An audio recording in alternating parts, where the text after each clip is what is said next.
bonjour, alors je me présente, Louis Gangloff, donc 23 ans. J'ai participé à la Pro Evolution Academy à Malte et je suis actuellement latéral droit, mais je peux également dépanner un cran plus haut s'il faut.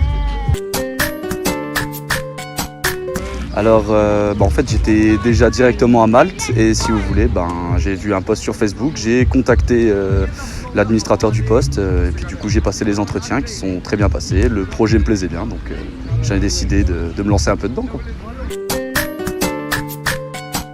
Mon niveau en France était DHR, donc maintenant appelé R2 et puis aussi quelques essais en DH qui est maintenant appelé R1, donc avec les nouvelles normes en France.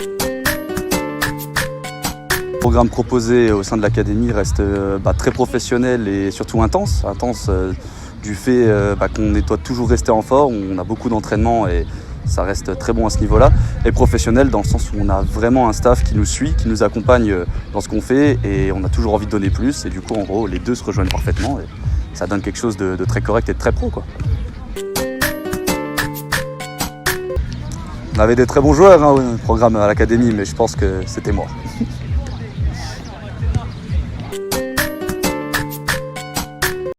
Alors mon niveau d'anglais au départ, on va dire que c'était un niveau d'anglais scolaire français, donc plus que très moyen on va dire au départ. Ensuite après avoir intégré l'école, c'était tout de suite, c'était très rapide parce qu'on se met tout de suite à rencontrer déjà beaucoup de monde qui viennent d'autres pays, la langue commune c'est l'anglais. Et puis ensuite, une fois que j'ai intégré l'académie, on s'est retrouvé dans une école où au final on était très très bien suivis. Je l'ai trouvé même vraiment très intéressante à ce niveau-là, j'ai pris un très bon niveau en très peu de mois. Donc voilà, j'ai envie de dire tout bénef. Alors au niveau de mon parcours professionnel, on va dire que j'ai fait déjà des classes sport-études au départ. Puis par la suite, j'ai commencé à monter très vite en senior dès l'âge de mes 17 ans pour jouer en Régional 2, donc niveau DHR. Puis après, j'ai commencé à me lancer un peu en expédition à Malte. Au début, quand on ne sait pas très bien parler anglais ou quoi, c'est très difficile de trouver un club ici. Mais bon, j'ai intégré le programme de l'académie et les résultats parlent d'eux-mêmes. Dans 2 semaines, j'ai des tests pour une équipe de division 1 à Malte.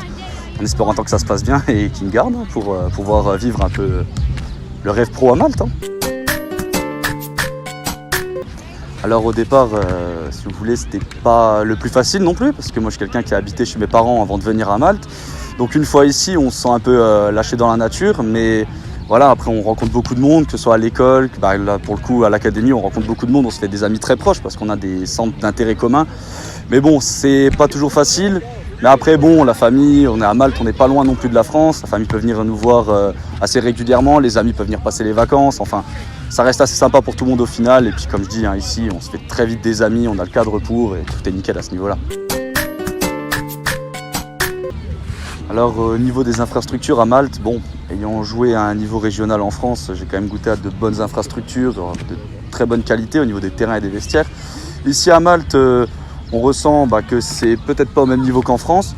On va dire que ça change un peu. On a des beaux terrains, mais pas de plus grandes tribunes. On a des choses qui changent. C'est pas la même chose. C'est un pays en voie de développement. Donc peut-être dans les prochaines années, ça s'améliorera. Mais pour l'instant, c'est très bien et pas de souci à ce niveau-là. Alors en fait, au départ, j'étais à Malte plus dans le cadre d'apprentissage de l'anglais. Puis ensuite, je me suis très bien plu ici. Du coup, j'ai cherché un travail, j'en ai trouvé un, ce qui m'a permis de rester. Après, la vie à Malte en soi, je pense que vous pouvez un peu voir autour de moi, c'est quand même quelque chose qui est très sympa, il fait beau tout le temps. Sur l'île, il y a beaucoup d'activités, on ne s'ennuie jamais, même une nightlife intéressante. Donc franchement, je ne regrette rien à ce niveau-là et c'est pour ça. Pas de mots, mais tu connais la gestuelle.